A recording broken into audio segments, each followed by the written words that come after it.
So, hello everyone. In this video, we will be studying the gastrointestinal infective syndromes. I will be making a series of videos in which I will be including all the chapters from the Apurva Shastri, and I will be making the notes and also explaining the topic from the textbook, which usually people want. Actually, most of them face the problem in microbiology that in the apps like the DAMS, Marrow, or maybe many, it is given microbe wise, but in our syllabus, I mean in the college exam, we are having it system wise and they face difficulty. Even there are so many who feel it difficult to read the book, even though Apurva Shastri's I feel is the most easiest book. It means it is given in a very easy language. If anyone want to read it, anybody can easily read it. So let us begin. So firstly, the gastrointestinal infective syndromes, इसमें हम ये देखते हैं कि सबसे पहले कि जो गैस्ट्रोइंटेस्टाइनल इन्फेक्शंस रहते हैं वो सबसे ज़्यादा प्रमाण में रहते हैं कोई भी इंडिविजुअल में. I mean they are more prone because कोई अगर ट्रैवलिंग में जा रहा है, it is very easy that someone can get travellers diarrhoea और so many intestinal problem. In OPD you may see so many people coming with stomach pain and all those things. So these are one of the most common infections, we can say the prevalent infections. Now let us begin. So we will see the normal resident flora in our gastrointestinal tract. So we have in the upper GIT we have the streptococci in the oral cavity and the lactobacilli in the stomach. Lactic acid bacilli or lactobacilli, everyone knows about it, that it is present in the stomach. And mouth, there is a streptococci that is in the oral cavity. Now in the lower GIT, before moving to the lower GIT, ऐसे होता है कि जैसे जैसे हम gastrointestinal tract में ऊपर से नीचे जाते हैं, फॉरवर्ड जाते हैं, वैसे जो नॉर्मल रेसिडेंट फ्लोरा है उनकी संख्या बढ़ती जाती है. It means in the mouth and in the stomach there are less, but as we move towards the terminal ileum, it is having the highest number of resident flora. Okay, so lower GIT microbial load increases towards lower part of the GIT. Okay, then what are the gastrointestinal infective syndromes? So there are diarrheal diseases and other syndrome. So diarrheal diseases, we will include diarrhea, dysentery, traveler's diarrhea, persistent chronic diarrhea, gastroenteritis. Then food poisoning, other syndrome, we will include acute vomiting, necrotizing enterococci, necrotizing enteritis, pseudomonas enterocolitis, peptic ulcer disease, and infection of other GI structure, appendicitis is the example. Okay, now what is diarrhea? In the diarrheal diseases, सबसे पहले हम देखेंगे diarrhoea. Diarrhoea मतलब क्या? So diarrhea means 3 or more loose or liquid stools per day in excess than the usual habit for that person. Okay, so 3 times or more than 3 times, either loose stool or liquid stool per day, and that too in excess, means above the normal habit of that person. And this is the definition which is given by the WHO. So acute diarrhoea, what is acute diarrhoea? ऐसा diarrhoea जो 14 दिन से कम समय के लिए exist करता है. Okay, 14 days, and predominantly it is caused by the viral infections, secondly bacterial, and then by the parasitic agents.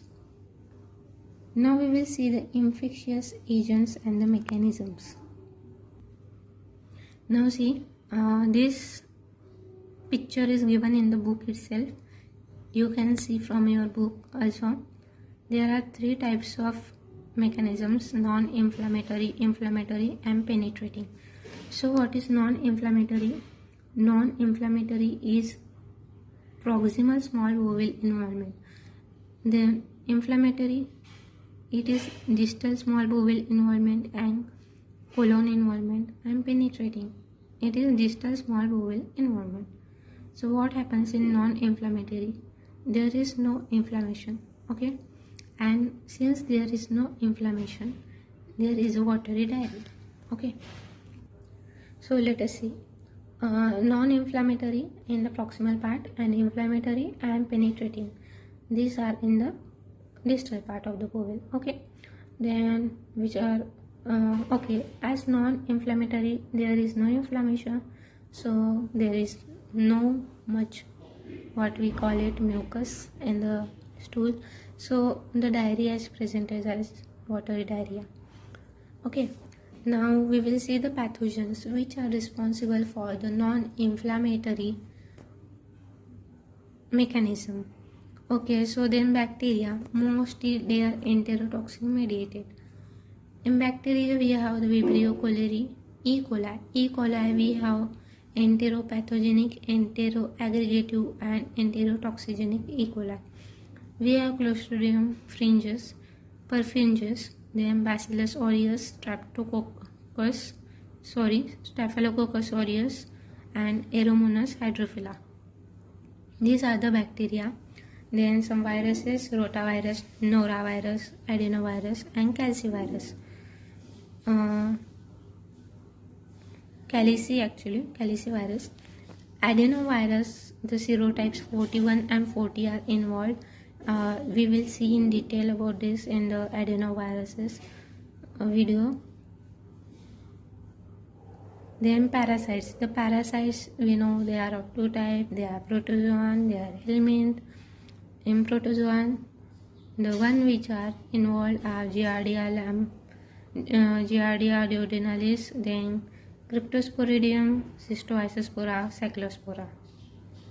Helminth, Ascaris, hookworm, Strongyloides, Trichinella, then Tinea saginata and Tinea solium. Now let us move towards the inflammatory. Inflammatory involves invasion or cytotoxin release. So in the non-inflammatory, the bacteria mostly what we call enterotoxin mediated, and in inflammatory mostly cytotoxin mediated. The cytotoxin act on the intestinal cells, okay? So inflammatory, we see it is on the distal and present as dysentery. So see here, the inflammation is there, invasion is there. Due to invasion there will be blood in the stool, and we know if there is blood in the stool we call it a dysentery, okay? Now the pathogens which are involved. So the pathogens which are responsible for non-inflammatory diseases are, let us see, predominantly dysentery and inflammatory diarrhea, Shigella, enteroinvasive E. coli, enterohemorrhagic E. coli, non-typical Salmonella, then Yersinia enterocolitica, Clostridium difficile. Now the third category we will see, that is the penetrating distal small bowel involvement. So the penetrating are, just a minute,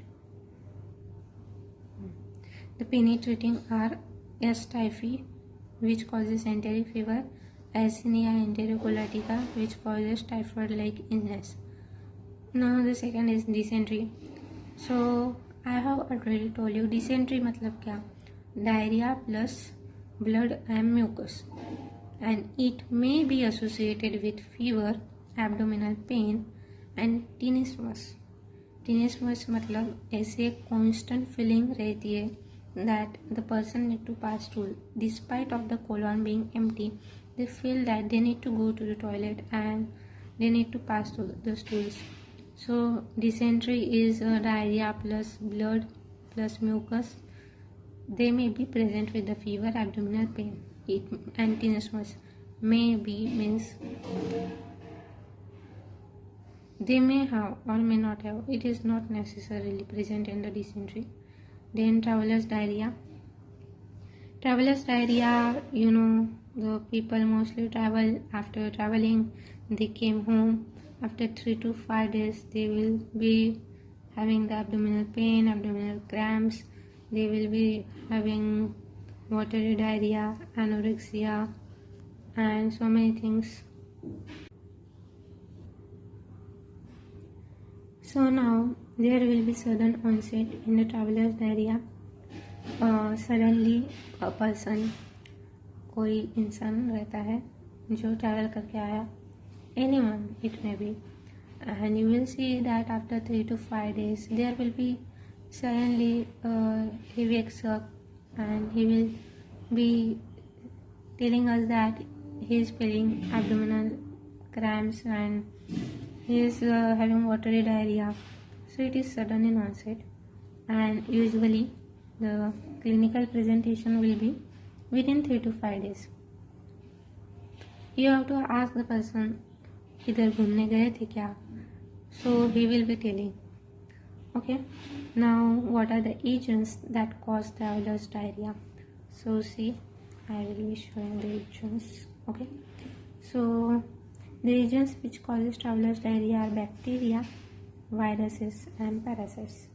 So in bacteria there are enterotoxigenic E. coli, enteroaggregative E. coli, Shigella, enteroinvasive E. coli, Campylobacter jejuni, non-typhoidal salmonella. Viruses, we have the rotavirus and we have the norovirus. In parasites we have again Giardia lamblia, Cyclospora, Entamoeba histolytica, Cryptosporidium. Okay. Now we will move towards the persistent and chronic diarrhea. Okay. Just a minute. Persistent and chronic diarrhea. So see, I told you acute diarrhea जो रहता है वो 14 days से कम रहता है mostly. सो अगर 14 दिन से ज़्यादा हो रहा है टाइम, 2 से 4 वीक तक चल रहा है, मतलब 14 डेज के बाद भी 28 डेज तक it is in the same condition, then we call it as persistent diarrhea. Okay. And even after 4 weeks if it is present, we call it as the chronic diarrhea. persistent मतलब चलते ही रह रहा, 2 week हो गए, 3 week हो गए, 4 week हो गए, but it is going on. And after 4 week, more than 1 month over, then we call it is chronic. Okay. Then the parasites which are involved in this persistent and chronic diarrhea are again Cryptosporidium, Cyclospora, Entamoeba histolytica, Giardia lamblia. Bacteria are Campylobacter, Clostridium difficile. Then viruses we have Cytomegalo, and we have the fungi Microsporidia. So see, जो Microsporidia fungi है and cytomegalovirus है, ये सब लोगों को infect नहीं करते. ये persistent डायरिया और क्रोनिक डायरिया कॉज करते हैं HIV पेशेंट्स, इम्यूनोसप्रेशन पेशेंट्स में.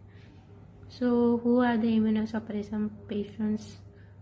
The one who are having the autoimmune diseases, the person suffering from the HIV, that is AIDS. HIV is not the disease. The disease is AIDS, acquired immune deficiency, and some etc. Now gastroenteritis. So what happens is enteritis. Gastro means gastric, related to stomach. Entero intestine, itis inflammation. So ऐसा inflammation जो involve करता है किसको? Stomach and intestine के mucosal membrane को, वो हो गया गैस्ट्रोएंटेराइटिस. इजी. नाउ इसमें क्या होता है?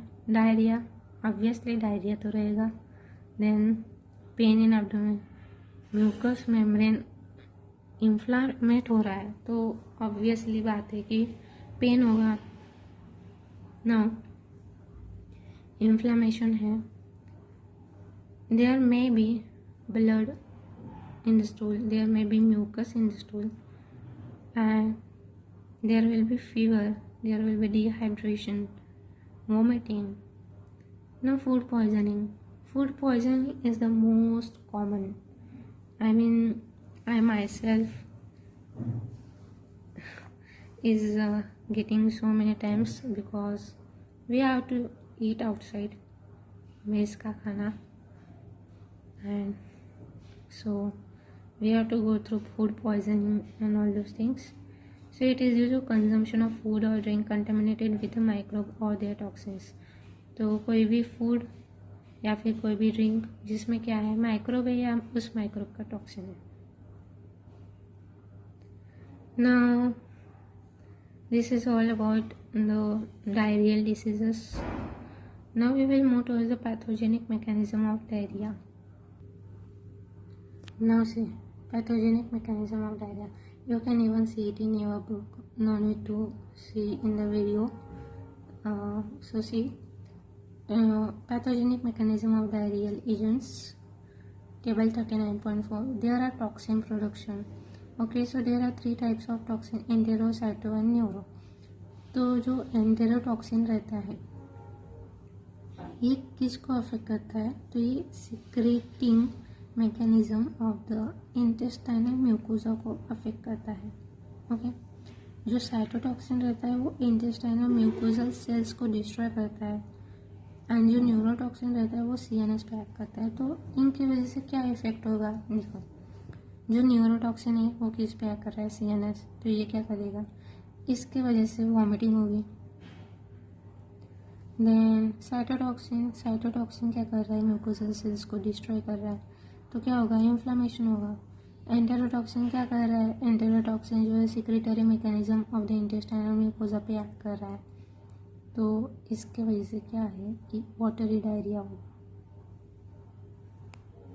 Okay, examples are given in the book. I don't feel examples are that much important, but yes, you can have a look, though I don't think you will remember them at the time of exam after reading it now. Then attachment within or close to mucosal cells and invasion. तो invasion of intestinal epithelium मतलब जो InvIT करते हैं inflammation cause करते हैं. Shigella, entero इन्वेजिकुला उसके नाम में है. Campylobacter jejuni, Yersinia enterocolitica, Entamoeba histolytica, Balantidium coli. Then attachment within और क्लोज टू म्यूकोजल सेल्स. तो ये म्यूकोजल सेल्स को क्या होते हैं? अटैच होते हैं. Cyclospora, Cystoisospora, Cryptosporidium. Entero invasive में था तो यहाँ पे क्या रहेगा? Enteropathogenic entero haemorrhagic E coli. Then we have the rotavirus and the norovirus, sorry. Okay, then we will see some basic concepts. जैसे इनोकुलम साइज क्या रहता है? तो इनोकुलम साइज मतलब कि infective dose to initiate the infection. कितना infective dose लगेगा जिससे इन्फेक्शन जो है वो उस पर्टिकुलर इंसान में होगा. जैसे कोई स्पीशीज़ में वेरी लेस नंबर भी रहे, मतलब अगर कोई बैक्टीरिया है तो उसके या तो स्पोर्स या तो सिस्ट या वो बैक्टीरिया खुद वो अगर एंटर कर गया तो इन 10 to 100 also they can cause infection, like the bacteria or the cyst up to 10 to 100 of Shigella, Enterohemorrhagic E. coli and Giardia intermiba, they can cause infection. जबकि साल्मोनेला जो है 10⁻³ to 10⁵ bacilli are required to cause infection. and जो अपना vibrio cholerae है उसमें तो बहुत ज़्यादा है, 10⁵ to 10⁸ बैसिला लगते हैं इन्फेक्शंस कॉज करने के लिए. Now what is adherence? Adherence means attachment. So some bacteria are having the property of adherence. So the bacteria are Enterohemorrhagic E. coli, Enteropathogenic E. coli. Then we have the parasites. We have Cystoisospora, Cyclospora and Cryptosporidium, viral rota and norovirus. Then toxin production. Already I have told you about cyto, entero and neurotoxin. So no need to revise. Otherwise I will tell you. See, neurotoxin CNS pack करता है, vomiting induce करता है. Enterotoxin जो है वो secretary mechanism पैक करता है and it causes watery diarrhoea. And cytotoxin mucosal cells को डिस्ट्रॉय करता है, it causes inflammation. Okay, no invasion अगर हुआ तो क्या होगा, इन्वेड किया तो उसकी वजह से ब्लड लॉस होगा, so there will be diarrhoea along with the blood, so we call it as dysentery. Okay, there will be destruction of the intestinal mucosal cells. Now invasion हम देख लिया.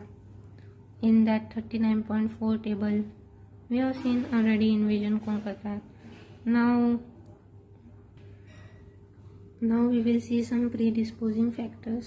So alternation of the host defense mechanism can promote the diarrheal diseases. Okay, अगर host के defence mechanism में अगर alterations हुए कुछ, तो उसके वजह से कुछ डायरियल डिसीजेस है वो प्रोमोट हो सकते हैं. जैसे कि ये 8 पॉइंट्स है, I will explain each and every one. So सबसे पहले सप्रेशन ऑफ नॉर्मल फ्लोरा. तो नॉर्मल फ्लोरा अगर सप्रेस हुआ तो इसके वजह से क्या होगा, अगर नॉर्मल फ्लोरा सप्रेस हुआ तो अगर नॉर्मल फ्लोरा अगर सप्रेस हुआ तो उसके वजह से क्या होगा कि बाकी जो फ्लोरा है जो पैथोजेनिक है उनको क्या है जगह मिल जाएंगी वहाँ पे कोलोनाइज करने के लिए. Okay, then neutralisation of acid. अगर हमने एसिड को न्यूट्रलाइज कर दिया तो कुछ ऐसे एसिड लबाइल बैक्टीरिया होते हैं जो एसिडिक पीएच पे किल हो जाते हैं या फिर इनहिबिट होते हैं. तो अगर हमने उसको एसिड को ही न्यूट्रलाइज कर दिया तो क्या होगा कि वो इजीली मल्टीप्लाई हो सकते हैं and they will be causing infections. Then inhibition of the intestinal motility. से अगर इंटेस्टाइनल मोटिलिटी कम हुई तो उसकी वजह से क्या होगा कि जो क्लियरिंग ऑफ स्मॉल इंटेस्टाइन है वो प्रॉपरली नहीं होगा. अगर प्रॉपरली क्लियर नहीं हुआ तो उसके सब जो पैथोजेनिक बैक्टीरिया है उनका भी क्लियरेंस बराबर से नहीं होगा. Then as. सो सी, जो चिल्ड्रन रहते हैं लेस देन 5 years उनमें ना रोटा वायरस बहुत कॉमन है, क्योंकि स्पेशली विनिंग चिल्ड्रन में क्योंकि may be due to the unhygienic food और it may be due to what we call when they are breastfeeding they are protected due to the mother's antibodies, but when we give the outside food no more antibodies are given from the mother to the child, so there are more chances, and in less than 5 years mostly the rotavirus will be infecting them. But in case of the children which are older and in the adults, the norovirus will be responsible for the diarrhea mostly. Okay, then the next is location. So see, there are locations like the schools, colleges, hospitals where it is more chances to get prone to infections. And antibiotic associated. See, if we take prolonged antibiotics, so क्या होगा कि जो pathogenic bacteria वो मर जाएंगे कुछ समय के बाद. अगर हम प्रोलॉन्ग मतलब लेते ही रहे हैं तो जो नॉर्मल फ्लोरा है वो भी डिस्ट्रॉय हो जाएगा. उसके वजह से पैथोजेनिक फ्लोरा जो है उससे हमें प्रोटेक्ट नहीं कर पाएगा कोई, and then they will be causing infections surely. Then the genetic determinants. Say there are some people who are O positive, so or we can say O negative or only O blood group, so they are having more chances of getting infections to the diseases of Vibrio cholerae, Shigella, E. coli and norovirus. So the O positive people, now you may got to know why you are falling sick easily and why you get gastric problems always. Okay, so next is the impaired host immunity.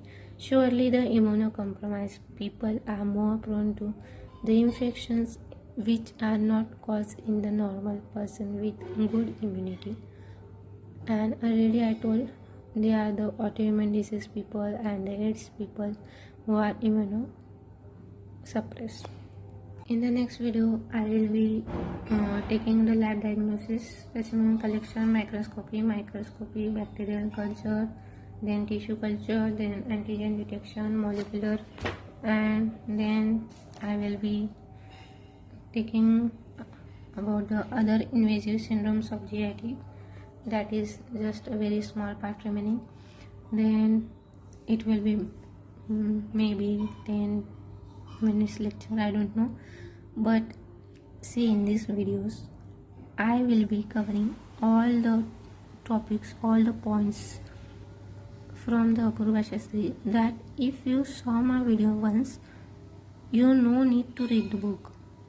Even I am explaining in a very easy language that you will be able to remember the concept of what is diarrhea, what is dysentery, what is food poisoning, what are the symptoms. Then yeah, you may find somewhat difficult to remember the pathogens, but even if you read in the book, you won't be able to remember it at the time of exam. So no need to read it, just see these videos and tell me in the comment section if you want the videos series of all the chapters of all the sections in this. I am mainly focusing now on the gastrointestinal tract, and see you then. Bye bye.